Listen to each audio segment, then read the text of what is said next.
situation as we go into, of course, the near semi-final matches on Wednesday. So let's have a look at the points then. Now, let's do a little bit of calculation, shall we? At the points at the moment, of course, we have New Zealand up on top, and that's exactly where they will end, up on top there. And England in second spot, that's where they will end. And South Africa in third spot, not necessarily where they will end. The reason being is, of course, on Wednesday, the West Indies play Australia and Pakistan play New Zealand. Now, the game between New Zealand and Pakistan does not, in fact, impinge upon the South African position, because the most that Pakistan can get is 9 points. However, there is a little bit of speculation currently taking place in the Australasian area that the New Zealanders might well throw that match. I wonder if that is the case. If they do, of course, it does mean that Pakistan get 9 points rather. But what it does mean is this: the game between the West Indies and Australia, Australia can only get 8 points maximum, and that would mean that New Zealand do not have to play against Australia. I think that's their main concern. However, of course, if the West Indies win that match, well, it would mean they get 10 points and they end up above South Africa with a better run rate, and it would mean that South Africa have to go to Auckland to play against New Zealand. So that big match then between the West Indies and Australia is very important for you, and there is the news. Good news for you. We'll be taking this game absolutely live from 6:15 onwards. Australia versus the West Indies, early Wednesday morning. You can tell your friends that's the one that decides where South Africa will play in the semi-finals of the World Cup. Of course, all that dependent upon some political outcomes tomorrow, apparently, as well. But however, that's the Australia and the West Indies match, absolutely live, and that will be on Wednesday morning right here on Mnet Supersport. Well, of course, we were, I suppose, really greeted with a rain-interrupted game when South Africa played against India the other morning. And during the course of the rain interruption, we had a situation whereby Alan Jordan, the manager of the South African team, was gathered under an umbrella, and Louis Carpers asked him how things were going. Well, obviously we've had a few days washed up, as we're getting washed out today, possibly. Those days did affect our preparation there in Bowral and in Queensland. It did give the players such as Rashmia Bosch and Omar Henry not the full opportunity to show their potential on the tour. But against that background, we had to pick the best side that was in nick at that particular point, and that side has done well. And it's got us to where we are now. So, the warm-up games, we played well against Zimbabwe. Then we went over when we came to Australia. Yeah, we started to play with combinations. But the result is the people didn't think that our preparation was all that good. But we knew it was good. We were messing around and trying certain lines, new ball and all that. But the result is we knew what we were doing at that particular point in time, and it came together in Sydney, which was the day we had to peak.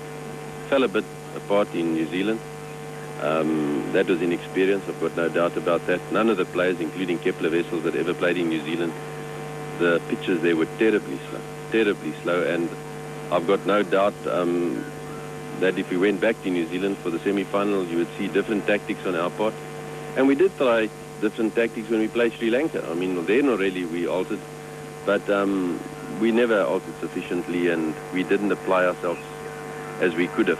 I mean, it wasn't no fault of the players, it was the adaptation, which all the other countries have had the opportunity of doing. We never had that. We didn't even know what New Zealand looked like. Off the field? Off the field, it's been tremendous. We've reaped the fruits of reform, that is for sure. We've been, the Australian hospitality has been absolutely magnificent. The people, the media have all had warmth towards us. Everybody's been blessed that we're back. We've been happy to be here. We haven't had not one isolated occasion where anybody in Australia has even been negative towards us. People who had traditionally been against us have come and welcomed us with open arms. Sports administrators throughout have been that way. I've had the privilege of speaking to the present Minister of Sport in Australia, Ms. Ross Kelly. I've spoken to all the Ministers of Sport through all the states in Australia. They are all bubbling over for our return. You know, a lot of them have been anti-South Africa in the past. And I've met their counterparts in New Zealand. And I've also met Bob Hawke, and as well as a lot of traditional anti-South African groups, especially in New Zealand, and had in-depth discussions with them. Actually, they took away a bit of my entertainment when the other chaps went out on free time, but I sat through it with them, and I've got no doubt that they are all positive South Africa as it stands at the moment. A big day coming up for South Africa with the reform process under the spotlight. Give us the implications of a yes vote and the implications of a no vote. Well, sports-wise, yes. I'm not in a position to talk politically, and a vote is everybody's individual right. But I can certainly speak, and I feel with a certain amount of authority, having gone through what I've been through the last 6 weeks, that from a South African sporting side, a negative vote in South Africa would put us right back to where we were. I've got no doubt that the doors would be shut within a month or two. The South African tour of the West Indies would be gone. The All Blacks tour and the Wallabies tour of South Africa will be a thing of the past. I believe the Olympics would certainly come under heavy pressure. I doubt if we would get there. It's just the scenario would be all over again. I'm not talking what would happen in South Africa, but the sports scene would be back to square one, and let us be under no illusions that I'll talk from authority because I've spoken to these people. Alan Jordan, the manager of the South African cricket team currently in Australia. Because they have to wait, do they not, until Wednesday, as I said before, as to see who they'll be playing in the semi-finals. Well, of course, one big match that happened yesterday was the top-of-the-table clash between New Zealand and England. What an important game that was. Played at the Basin Reserve in Wellington, and a very, very important game, of course, to see who would end up at the top and who would perhaps have that little bit of clout more than the other one. Let's pick up with the two captains about to toss.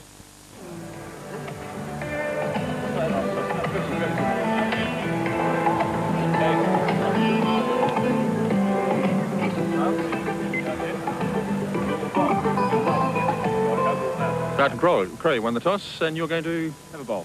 Yeah. Why is that? We've chased quite well, and I just think we'd like to get our side out here as a unit, field well and do the job. Okay, marvellous atmosphere here too. It should be great, huh? Yeah. Tremendous. Okay, all the best. Alex Stewart, I suppose the question we have to ask you is, you're going to bat first, but have you got 11 fit players? At the moment, yeah, but anything can happen. But no, we're starting off with 11. No Gooch, no Fairbrother, and no Tufnell. Okay, quite happy to bat first? Yeah, more than happy. That's what we'd have done if we'd won the toss. Okay, cheers, all the best. Thank you. Let's check the teams then. England to bat first, and Alex Stewart to go in first with Ian Botham. Then Robin Smith and Graham Hick at 3 and 4. Alan Lamb back for his first match of the World Cup after a hamstring injury. Dermot Reeve has been affected by injury, but he has to play. Chris Lewis can't bowl, but he's down to bat at number 7. Derek Pringle is injury-free at the moment. De Freitas has also had hamstring troubles in recent days. Richard Illingworth is the only left-arm spinner. Phil Tufnell left out, and Gladstone Small completes the England lineup as a fit seam bowler. For New Zealand, John Wright is back to go in first with Mark Greatbatch, so Rod Latham has been left out. Then Andrew Jones, Martin Crowe, Ken Rutherford, Chris Harris. Chris Cairns retains his place ahead of Danny Morrison. Deepak Patel, the off-spinner, and we understand he's going to share the new ball bowling today. Ian Smith's the wicket-keeper, Gavin Larson, the medium pacer, and Willie Watson, another seam bowler. Well, it's a sellout crowd here at the Basin Reserve today. This match has been one of those occasions which so many people in Wellington and the lower half of New Zealand's North Island have been looking forward to for a very long time. About 12,500 people in, absolutely jam-packed, a lovely, fine, sunny morning. England to bat first, their opening batsman Alex Stewart and Ian Botham, but a surprising new ball pair for New Zealand, Deepak Patel, the off-spinner, and the medium pacer, Chris Harris. Let's go to the action.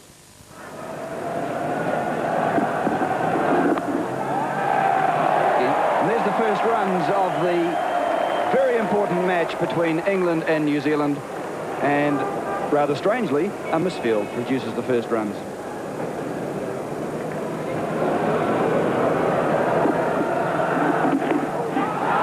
So Botham gets his first. Might have come off a leg. We'll have a look and see. Larson getting to it. No, leg biter kick off for Ian Botham. First runs to Ian Botham, and Jones won't be able to cut off the second.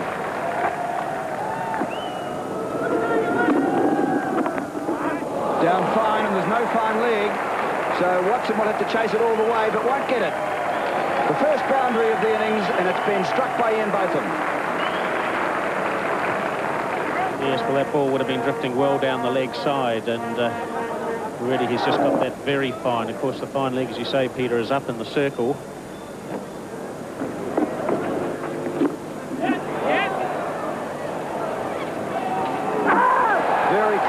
Larson got it in quickly, but the leg by is taken.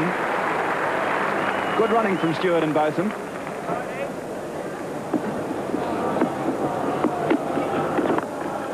Driving, but not much timing. And Larson hits, but he's safe. Was it Kent? It's Kent hitting. So the pressure's on. There's nothing very much between life and death in this competition. Well, that's good cricket. A nice off drive there. Very well fielded, a direct hit. And the umpire there has had to make the decision. Just a wee bit short there. A chase for Larson, but I think he can give it away. That's well hit, and the boundary is very close because the outfield is so fast.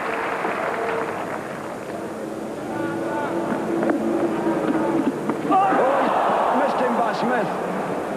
So Stewart really had a heave at that, and Ian Smith couldn't get it.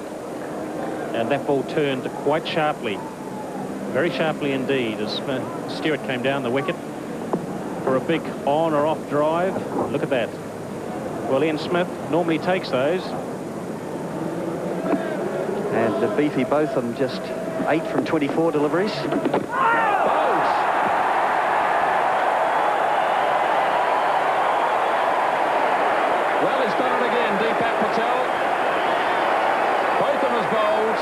And the first wicket is down at 25 in the 7th over. Well, I was just commenting that even though Botham's there to score more quickly than his partner, it's assumed. Here it is, just outside off stump, and it turned back through, hit leg stump, but how Botham missed that one, I'm not quite sure. We'll see it again on a replay, I'm sure, later, but that's the first England wicket down in the 7th over, 25 for 1. Let's just watch the shot that he plays this time. He gets back and he tried to hit right across it and work it onside, and it went through him and took leg stump. But just watch the bat here is closed and went through the gate.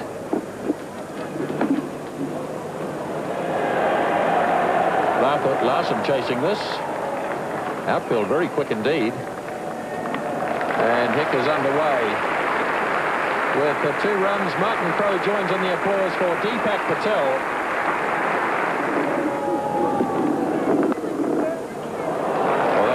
Shot by Hick, and that's 4 runs. Short and wide from Watson, and Hick did the business.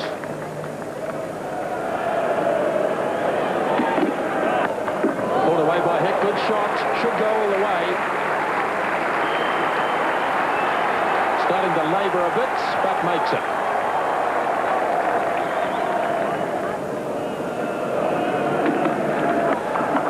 Goes again. That's a most decisive shot from Hick, and that one flies to the fence. Well, once again, whether Willie got a gust of wind in his face on delivery there. He is wider of the crease, but it only has to be just short of the length under these conditions. The ball sits up and looks at you and says, hit me. Oh, an edge. That should run away for 4. No slip in, and race down to the boundary.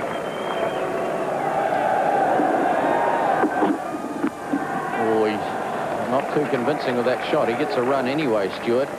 Down to a wide fine leg position. And there's the England 50. It's come up in the 13th over. That through, good shot, but races away to the point boundary for 4.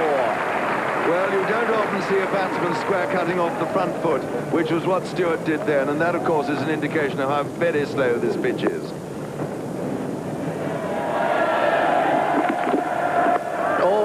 He goes, and he's hit it very well indeed. Pitching up this time, Willie Watson, and hit over the top and down to the boundary for 4, and that's the end of the over at 58 for 1. So a bit of readjustment going on out there. It looks like Ian Smith, hello, he's leaving the ground. I wonder what's going on. So, great batch. Yes. Paddy Great Batch, they call him. They don't call him Paddy just because he's putting his pads on, but no. I gather from down below, Henry, that Ian Smith has a migraine. Poor chap, they're beastly things. If you see double, treble vision, you feel sick. Oh, awful. I do feel for him very much.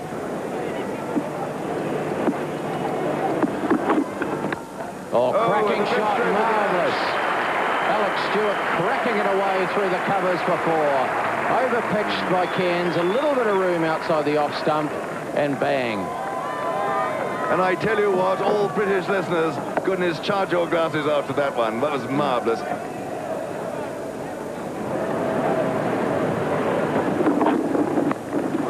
Swung away.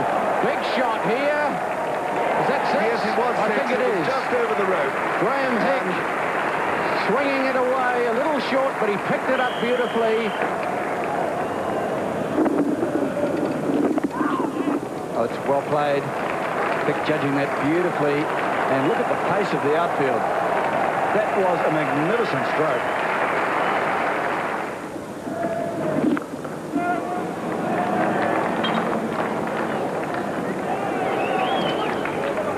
Well, this is a very positive start by England. The 50 partnership has come up now. Hick moves to 29. It's only taken 31 deliveries to get there.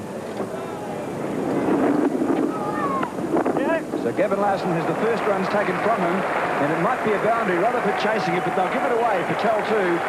And so that the last ball of Larson's second over produces a 4. It's 80 for 1, 18 overs completed. Oh, it's a good, strong hit in the air. Handsomely hit. Just over the inner field. And Patel, I think he thought he had a chance there. Yeah, it was just over Chris Harris's head there. Certainly very uppish. And had it been Mark Greatbatch, he might have pulled that one in. But, a couple of runs there to Hick.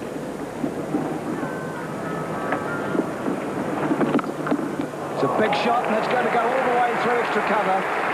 Patel just over tossing a slight bit, and Graham Hick something through extra cover to go to 36 from 38 balls, and it's 88 for 1 after 19.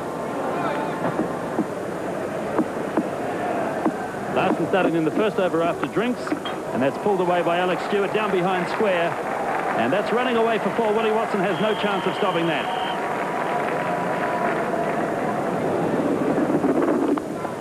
Out. The England captain is gone.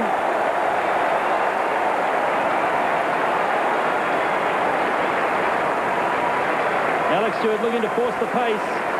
Goes down on one knee, but swept in the air and caught at mid-wicket. Yeah, there's nothing wrong with the shot here. It's the catch that matters. Sweep, hit it quite hard, and it's a lovely catch. Catches win matches. Everybody knows that, particularly one-day cricket. They're so vital. So Chris Harris, with one of the safest pairs of hands in the New Zealand team, dismisses Alex Stewart. Deepak Patel has his second wicket in the 21st over. England 95 for 2.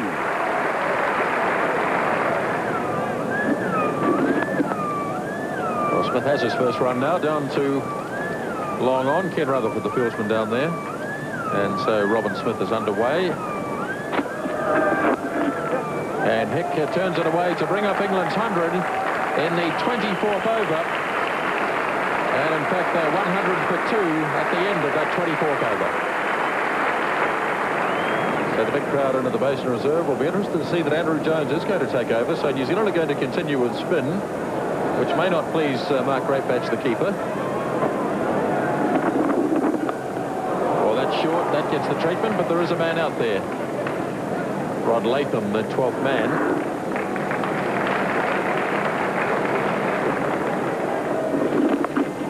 Well, that's nicely played by Hick. It's racing off down to the boundary, and I don't think the fieldsman's going to get it. He's not. A deliberate shot played by Hick down through the slip area for 4. Driving Hick. He's moving on to 50, and there it is. Graham Hick, 50 runs with that single. That's his third one-day 50, and a very handy one for England. Graham Hick, some fine shots, good pull shots, and he's got through to the mark of 50. More delicate stuff by Smith, and that really is becoming a bit vulnerable down there for New Zealand. Yes, if you bowl a bit wide of the off stump, indeed, as Jones did then, and you've got someone who can improvise as Smith can, that happens. It was a good shot. Harris into the attack. And Hick immediately playing it away behind point. He won't get 4 for it. He couldn't put it really anywhere else. It was a little bit too close to him, but he got it away wide of the cover fielder. Chris Harris. Ball short. Oh, he's gone! Caught behind! And he went to cut it. He nicked it. A thick edge, and Mark Greatbatch substituting takes the catch. So Graham Hick is gone. New Zealand have picked up the 3rd English wicket. Well, I thought that was a bad shot. It was wide, his head went back, he didn't look at the ball, and he paid the penalty. Too typical, I'm afraid. Got to look at it again. I think he was a little bit close to him. Bounced a fraction more than he expected, but Hick is in this very good form. That should have been 4 runs. I can't understand why Hick gets himself out like this, but he does. 135 for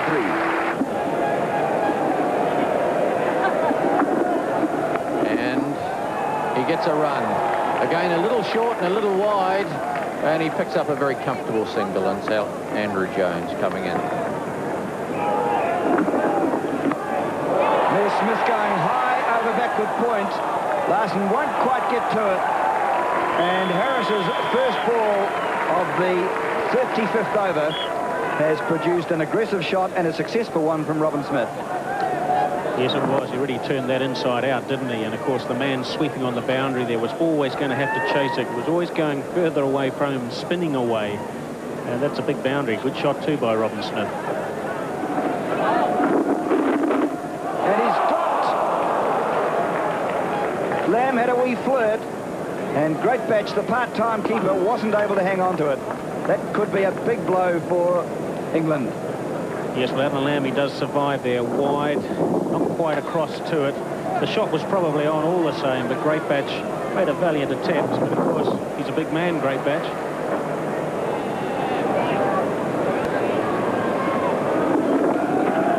Smith going down again.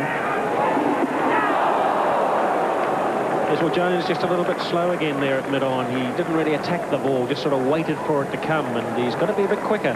And had he been, then it might have been just a little bit different. Well, he's really neither one thing nor the other. He's not right back on the edge of the circle. Something's got to be better. Anyway, that beats Watson. It's going to go all the way. It's Gavin Larson, isn't it? Down there. And that was a strike for England, which takes it to 155 for 3, 38 gone.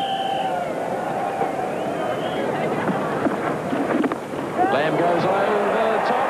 Could be caught. It is.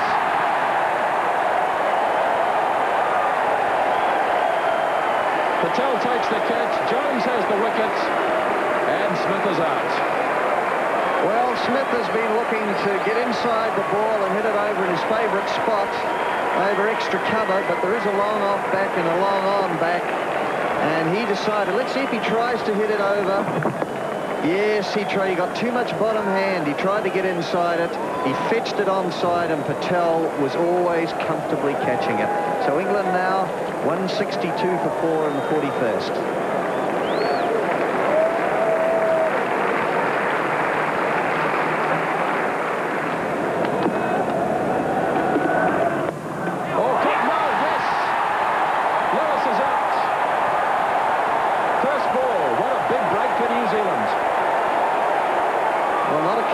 To the pitch, he played too freely for a first ball up. He should have looked to have a look at it and defended it. Instead, he just pushed through very casually and lazily, and Willie Watson just hung on to it.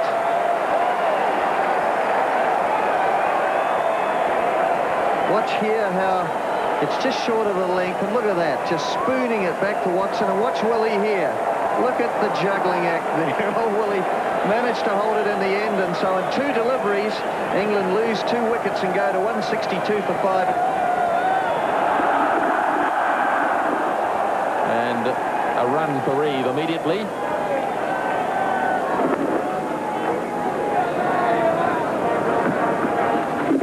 Oh, Lamb. Oh, what a good effort by Greatbatch. That would have been curtains, except he missed. And watch how he charges down and managed to dab it down. And that would have actually gone down on the book as a stumping, not a run out. So Alan Lamb on 12. Crowd right behind the New Zealand side now. Lamb goes over the top. He could be caught here. Cairns lines it up. And Lamb goes. Well, the frustration continues for England. They just have not mastered the conditions here. With the ball getting older, Lamb having not been out there for very long, or since he was last in New Zealand, looked quite out of touch. And he charges here, going towards the ball, and spoons it down towards long off. The wind just carried it on down there to young Cairns, who took it very comfortably indeed. England now in more trouble at 169 for 6. But Pringle, you can see, is still no slouch with the bat, averaging 24. No, he showed a couple of times that he's very good with the bat. He's got underway here with a single. And Crowe has been allowed the luxury of keeping Jones on. 47th over. Oh, try to chop it down. I think great bats may actually have dropped that. Yes, and interestingly enough, Andrew Jones was making a very prolonged appeal at the... I think he was appealing for LBW because it actually hit the flap of Pringle's pad. Oh, big hit. Could be out. He is out. Rod Latham takes the catch at mid-wicket. Derek Pringle has held out. Andrew Jones has another wicket. And England are in further trouble in the 49th over. Tremendous stuff. If New Zealand could walk on water at the moment, it's brilliant cricket. Gosh, they've had it. They've done well today. It's been marvellous to see. England, who they might have had a slight inferiority complex against after the Test series and the one-days. But look how well they've done. And here's another example. Pringle gave that a bit of bat too. But the old Rod Latham, he's as solid as the Bank of New Zealand. And there we are. So Pringle on his way. 189 for 7. Reeve again with that familiar looking paddle around the... Oh, he's got it through. He's got 4 runs That's out. 4, yes. He did it rather well. It was like a surgeon making the first incision, wasn't it? Yes, he executed that very well indeed. Andrew Jones a little pensive, but let's watch it. Just helping it on its way, and he got it fine. There was plenty of carry on it.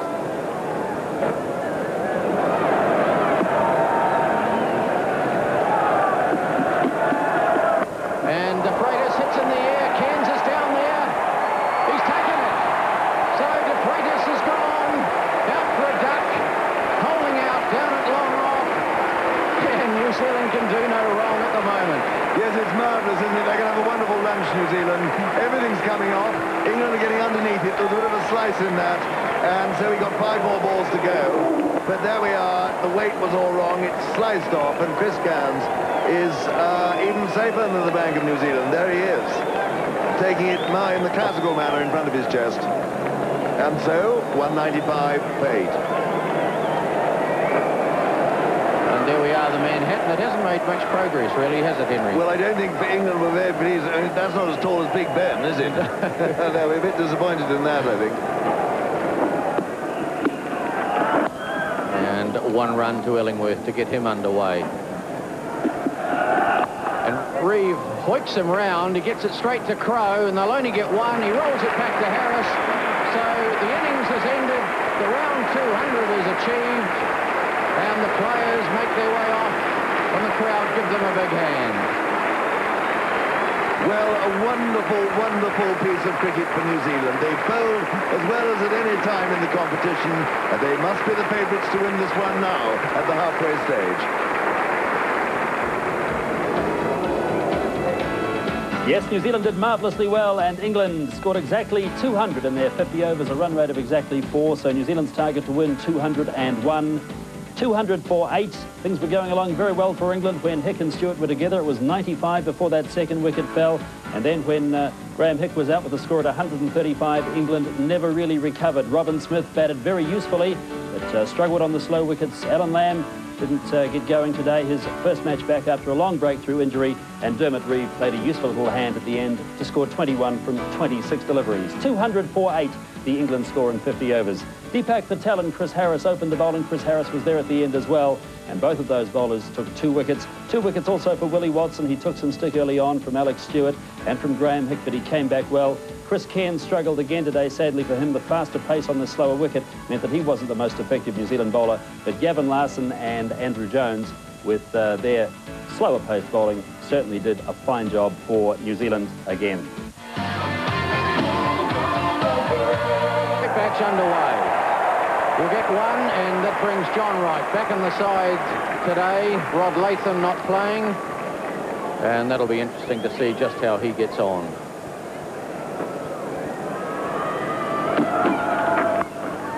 And he's underway, just sliding it off the face down to third man, so both men pick up a single in their first ball. De Freitas to bowl to John Wright. Oh, he's bowled. He's walked inside it, John Wright. Goodness me, he's been clean bowled. And that was exactly the way John Wright was out against Australia in the first match, wasn't it? Yes, the very first game of the tournament. He walked inside, it hit the leg stump, and here today at the Basin Reserve, we'll have another look. Walking inside, and bingo, leg stump. Well, that is a mortal blow for New Zealand. That's the one thing they didn't want to happen. Equally, when it had last happened against, well, we'll come back to that in the first match against Australia. Meantime, New Zealand 5 for 1. Oh, he's hit this one. He's got hold of it. It's 6 runs. Well, he picked it up. Umpire Steve Randall says that's 6. And Mark Greatbatch, well, hit it beautifully. Well, hasn't the fun begun? That was a superb stroke. There was a man out there, a little bit too fine. There's a man at deep mid-wicket, and Greatbatch took them on. Isn't that terrific? Gosh, this is going to be fun. Yes, he timed that beautifully. It's a long way out to that boundary.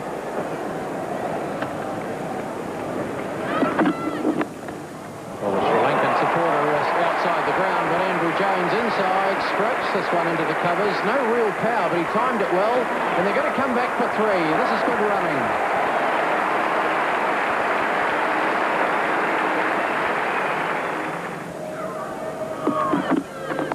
Oh, clipped away. Lovely shot by Jones. 4 runs.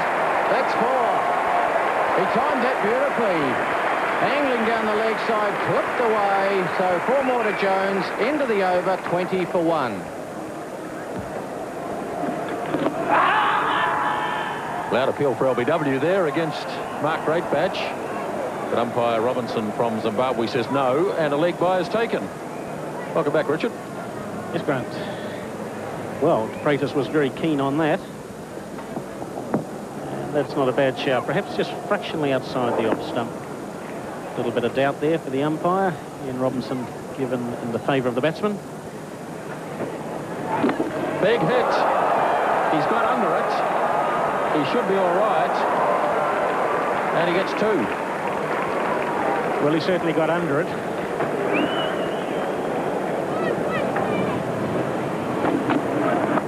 Greatbatch goes for it, and that's 4 runs. That's his first 4. And a typical Greatbatch shot. It was. Well, that ball was bullish and wide of the off stump, and that allowed Greatbatch to free his arms and go over the field.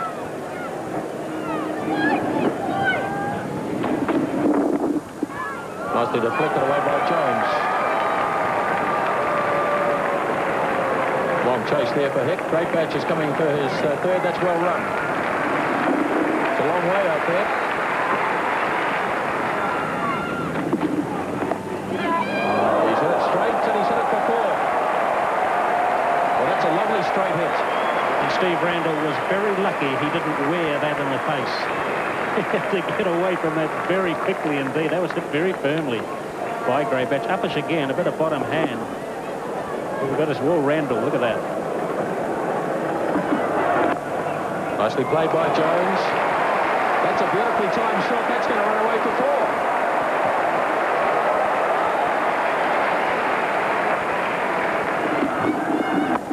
And this is going high in the air over mid-off. Illingworth won't get to it. And they come back for the 3rd.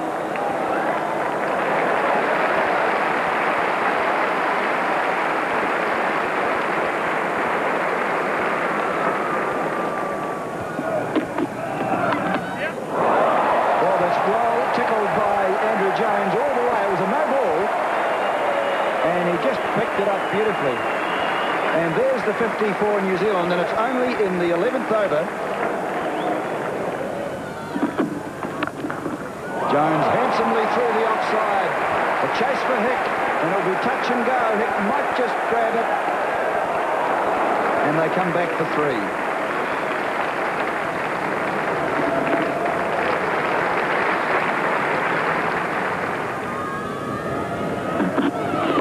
Great Batch goes high over extra cover. It's going to land. Is it going to pitch? It might just be small.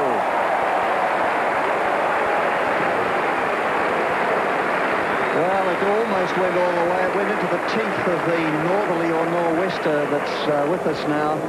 And it was up there and just smashing through it over extra cover. It almost pitched and stopped, carried within 10 metres of the boundary and just dribbled over.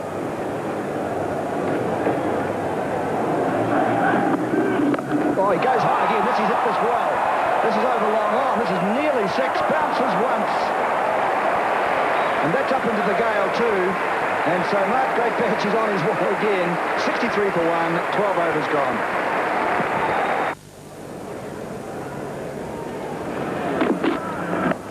Oh, Greatbatch hits that beautifully, but he might be caught. De Freitas is there. And Botham has the wicket. So it happened once too often for Mark Greatbatch. He hit the ball cleanly, but England had the field position. And Greatbatch is gone, caught De Freitas, bowled Botham for 35. New Zealand in a bit of trouble at 64 now for 2.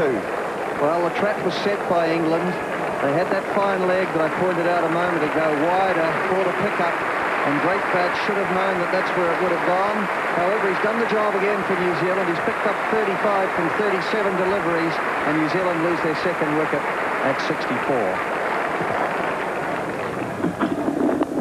So Jones getting it fine. He might get a 2-pound for Pringle. He will.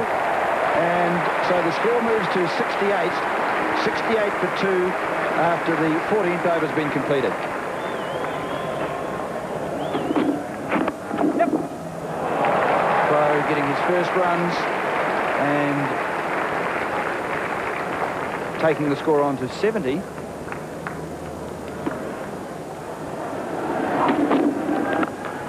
And that's a cracking drive by Andrew Jones. No need to run for that. And the crowd love it up there on the bank. That chap down in a white shirt was signalling like Mr. Reporter, wasn't he? Yes, he was. Ian Botham is less than enchanted with the positioning of his offside field. Yes, Oh dear. There's 4 outside the circle, but he didn't like where that man was at point. He thought he should be at cover. Mind you, it's all very well to play catch-up captaincy. Jones getting hold of it pretty fine. 4 runs. Gladstone Small won't get it. So 4 more. Jones. I tell you what, Gladstone Large wouldn't have got that either, would he? It was going some. All over pitching, swung away by Jones. That'll be 4. Well, that was the worst ball of the day, wasn't it? A shocker. End of the over, 86 for 2. Lovely shot from Crowe. That's a delightful stroke. And that brings up the New Zealand 100. A classic shot from Crowe. 101 for 2 in the 23rd over. Yeah, it's just a bit too much width outside the off stump. Short too, and Crowe playing that beautifully. In fact, he needs another 10 runs, Grant, to be the leading run scorer in the World Cup in this competition. Right, still the brisk northerly blowing, and Illingworth the bowler. Jones lofting, and away it goes. Lamb trying to stretch out after it, and it's 4. Well, Lamb, he almost attempted a little dive, but was probably very wise to pull out. But Andrew Jones going over mid-off. Uppish. Didn't quite get it right. And Lamb had a long chase. The end result for Jones is a good one. It makes him 49. That's 8 fours now in his innings.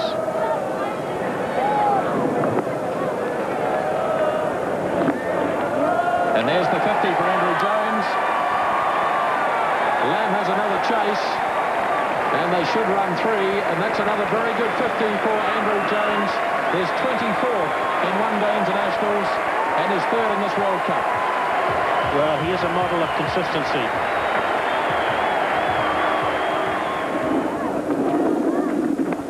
They're a bit short, and Crowe likes that shot, and he hit it to perfection. Yes, although it was a bit of a gimme, Crowe still had to put it away and put it in the gap, and he certainly did so. Short and wide, very controlled by Crowe, letting it come on, using the pace of it, clipping it just wide of that man at a deep gully position. Jones hits it firmly in the head, just out of the reach of square leg. Reeve tried to get it. Smith tried to get it, and it was just over him.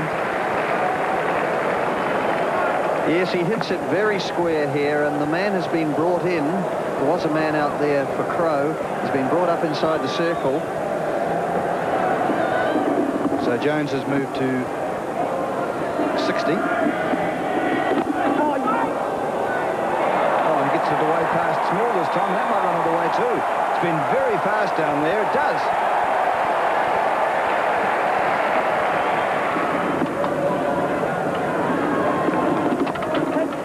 And that's his highest score in the World Cup of 1992. Andrew Jones gets his 11th boundary, and he moves to 70 and takes the New Zealand score to 152 for 2. We're in the 32nd over. Sweeps, and there's no one out there, so that's going all the way for 4.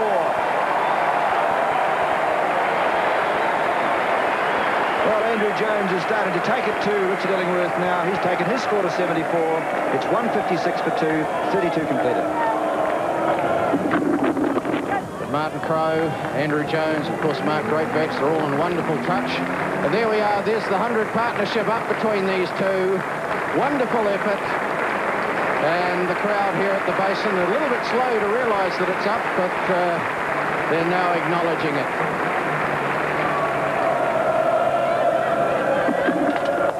And he's got that one fine. Andrew Jones, he's done that well today. And that races down to the fine leg fence for 4. End of the over. Gladstone Smalls first, 168 for 2.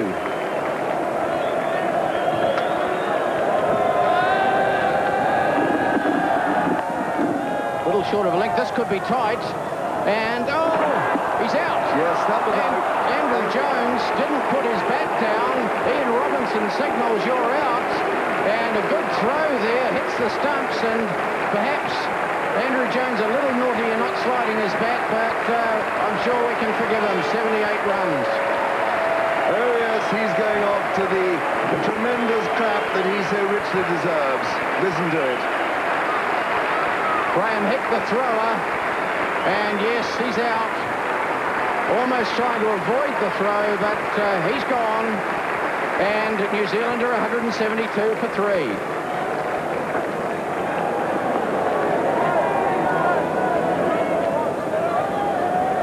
It's a good piece of fielding by Hick, but it was very lackadaisical running there by Jones. I mean, had he wanted to avoid that, he could. So back live. Martin Crowe just clipping it away behind square. Philip de Freitas does the fielding. So things pretty well under control, although Jones is out. Crowe's there on 49 now.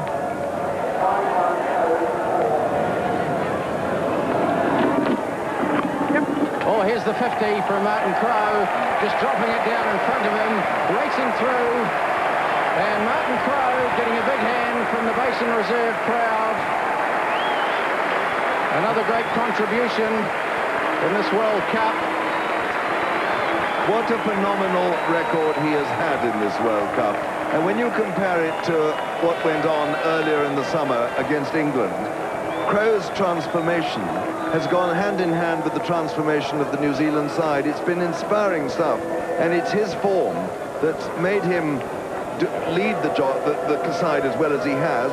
It's interesting, isn't it? Look how many singles and dabs around the wicket. He's really kept the score moving without hitting a lot of boundaries, picking up 2. He knows he had to stay there.